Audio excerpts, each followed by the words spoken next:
સાબરકાંઠા અને અરવલ્લી જિલ્લાના લાખો પશુપાલકોની આર્થિક કરોડરજ્જુ સમાન સાબર ડેરીના સત્તાધીશો સામે કરોડો રૂપિયાના ભ્રષ્ટાચારનો આરોપ લગાવવામાં આવ્યો છે। સાબર ડેરીના ડાયરેક્ટર અને બાયડના પૂર્વ ધારાસભ્ય જશુભાઈ પટેલે સાબર ડેરીના એમડી પર ભ્રષ્ટાચારના આક્ષેપ સાથે સાબર ડેરીના ગેટ પર ધરણા પર બેસીને વિરોધ નોંધાવ્યો હતો। પ્રમોશન આપવો, ખરીદીમાં મોટા પાયે ભ્રષ્ટાચાર કરવો, મશીનરીની ખરીદીમાં ચોક્કસ પ્રકારની અને એના મેન્ટેનન્સમાં એમના સગાવાલાઓના ખાતામાં ટ્રાન્સફર થયા છે, આ પ્રકારની પણ માહિતી મળી છે। મને હમણાં અહીંયા બેઠો છું ત્યારે એક કર્મચારી જમતો તો અહીંયા કેન્ટીનમાં, તેણે મને કહ્યું આના કરતાં ચોબડાની રોટલી સારી, તો એમણે તો કેન્ટીનમાં પણ કમાવાનું બાકી રાખ્યું નથી।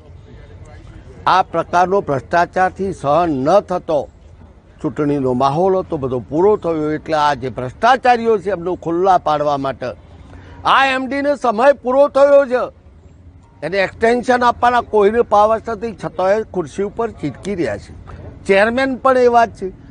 કે જ્યારે ભાવ ફેર લેવાનો હતો તો ખેડૂતો માટે કે મારી પાસે પાવર્સ નથી, અને જ્યારે અત્યારે મોટા પાયે ભ્રષ્ટાચાર તો સહીઓ ઘરે રાખે, બિન ટાઈમ આવવાનું, રાત્રે ફાઇલો મંગાવીને કરોડોનો ભ્રષ્ટાચાર આ બંને અને એમની ટીમો મળી